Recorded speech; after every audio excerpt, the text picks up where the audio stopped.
Good morning विद्यार्थी मित्रों, मैं पटेल नीलम कर्णावती विद्यालय में आप सभी का स्वागत करती हूँ। स्टैंडर्ड 11 सब्जेक्ट स्टैटिक्स, जिसमें चैप्टर 2 सूचना का प्रस्तुतिकरण। तो चलिए पाठ की शुरुआत करते हैं।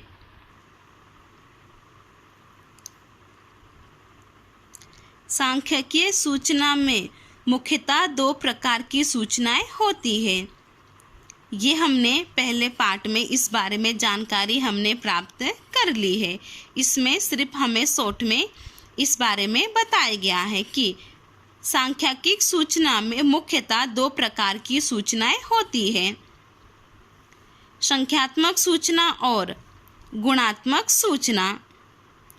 संख्यात्मक सूचना यह संख्यात्मक चल के आधार पर प्राप्त की जा सकती है। जो संख्यात्मक सूचना होती वह संख्यात्मक चल के आधार पर हम प्राप्त कर सकते हैं, जबकि गुणात्मक सूचना यह गुणात्मक चल के आधार पर प्राप्त की जा सकती है। जो गुणात्मक सूचना होती है वह गुणात्मक चल के आधार पर हम प्राप्त कर सकते हैं।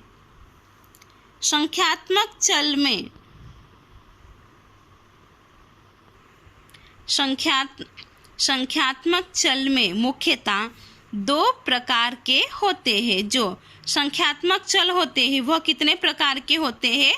2 प्रकार के होते हैं, जिसमें पहला असतत चल, दूसरा सतत चल।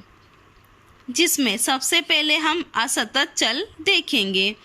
2 चल 2, जो चल 2 सीमाओं के बीच की निश्चित या गणन किया जा सके उतने मूल्यों को धारण कर सकता हो तो उसे असतत चल कहते हैं। असतत चल किसे कहते हैं? जो चल 2 सीमाओं के बीच की निश्चित या गणन किया जा सके उतने मूल्यों को धारण कर सकता हो, यानी हम जो निश्चित रकम की सीमाओं के बीच का जो अंतर होता है उसे हम गणन कर सके और उतने मूल्यों को धारण करता हो तो उसे असतत चल कहते हैं। उदाहरण के स्वरूप में प्रति परिवार बालकों की संख्या की प्रत्येक परिवार में बालकों की संख्या कितनी है उसे हम गिन सकते हैं। मार्ग पर होने वाली दुर्घटनाओं की संख्या की मार्ग पर कितने एक्सीडेंट होते हैं उनकी संख्या भी हम गिन सकते हैं। इसके बाद है असतत चल। यदि कोई चल x के मूल्य 1.2, 1.3, 1.5 इत्यादि निश्चित मूल्य धारण करे तो उस चल को असतत चल कहा जाता है। जो भी किसी निश्चित मूल्य को धारण करते हैं तो उसे हम असतत चल कहते हैं। इसके बाद है सतत चल किसे कहेंगे?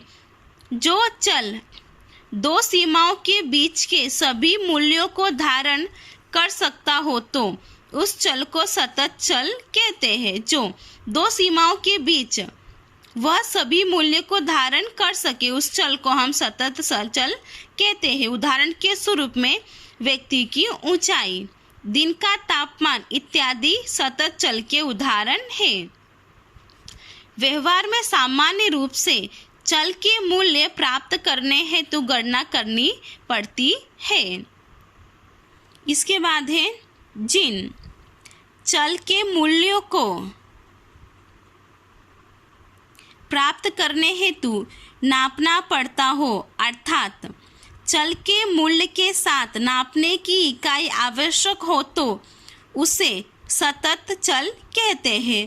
जो हम मूल्य को प्राप्त करते हैं उसे नापना पड़ता हो, उसे मापना पड़ता हो और उसे नापने के लिए हमको इकाई की आवश्यकता होती है, उसे हम सतत चल कहते हैं। जैसे कि व्यक्ति की ऊंचाई सेमी या इंच अथवा फुट में नापी जाती है। जो व्यक्ति की ऊंचाई होती है वह सेंटीमीटर या फिर इंच अथवा फिर फुट में नापी जाती है।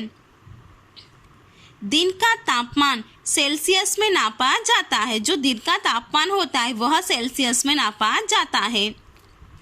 असतत चल द्वारा प्रस्तुत की जाने वाली सूचना को असतत संख्यात्मक सूचना कहते हैं। जो असतत चल के द्वारा जो सूचना प्रस्तुत की जाती है उसे असतत संख्यात्मक सूचना कहते हैं और सतत चल द्वारा प्रस्तुत की जाने वाली सूचना को असतत या फिर सतत संख्यात्मक सूचना कहते हैं। जो सतत चल के द्वारा सूचना प्रस्तुत की जाती है उसे सतत संख्यात्मक सूचना कहते हैं।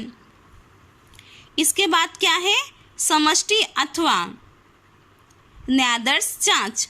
समष्टि जांच अथवा न्यादर्श जांच के अंत में प्राप्त सूचना को मौलिक सूचना या अवर्गीकृत सूचना कहा जाता है। जो समष्टि जांच और न्यादर्श जांच के अंत में जो हमें सूचना प्राप्त होती है उसे हम मौलिक सूचना या अवर्गीकृत सूचना कहा जाता है। इसके बाद क्या है? अवर्गीकृत सूचना को संक्षिप्त में व्यवस्थित स्वरूप में प्रबंधन करने की क्रिया को सूचना का वर्गीकरण कहते हैं। जो अवर्गीकृत सूचना को हम प्राप्त करते हैं उसे व्यवस्थित स्वरूप में प्रबंधन करने की क्रिया को हम क्या कहते हैं? सूचना का वर्गीकरण कहते हैं। और उस प्रतिबंधित सूचना को वर्गीकृत सूचना कहते हैं जो व्यवस्थित स्वरूप में होती है। जैसे कि एक सप्ताह दरमियान किसी एक वस्तु की दैनिक मांग क्रमशः 12, 16, 8, 12, 8, 8, 10 इकाई थी। ऐसी जानकारी हो तो उस अवर्गीकृत सूचना पर से स्पष्ट दिखाई देता है कि सप्ताह दौरान वस्तु की मांग 8 इकाई हो ऐसे 3 दिन है, मांग 10 इकाई हो ऐसा 1 दिन तथा मांग 12 इकाई हो ऐसे 2 दिन तथा मांग 16 इकाई हो ऐसे 1 दिन है। आप ये नीचे आपके कोष्टक में प्रदर्शित किया गया है। इसके बाद क्या है? दो अवर्गीकृत सूचना को संक्षिप्त में प्रस्तुत करने की प्रवृत्ति को वर्गीकरण कहते हैं। दो सूचना को हम प्रस्तुत करते हैं उसे वर्गीकरण कहते हैं।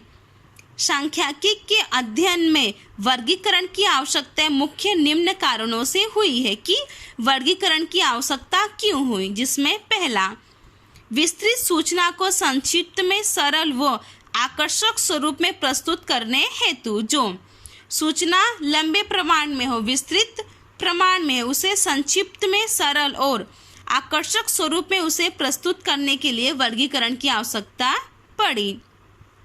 दूसरा क्या है? सूचना के विविध लक्षणों के बीच सरलता से तुलना करने हेतु हम उसके लक्षणों के बीच क्या कर सके? सरलता से तुलना कर सके। वर्गीकरण में सूचना को समान गुणधर्मानुसार समूहों में बांटने से तुलना सरल बनती है। तीसरा क्या है? समय, शक्ति व खर्च की बचत करने हेतु वर्गीकरण की आवश्यकता हुई। चौथा, अध्ययन क्षेत्र में अलग अलग लक्षणों के बारे में सरलता से सूचना प्राप्त करने हेतु जो अलग अलग लक्षणों वाली वस्तु होती है उसके बारे में सूचना हम सरलता से प्राप्त कर सकते हैं, इसलिए वर्गीकरण की आवश्यकता हुई।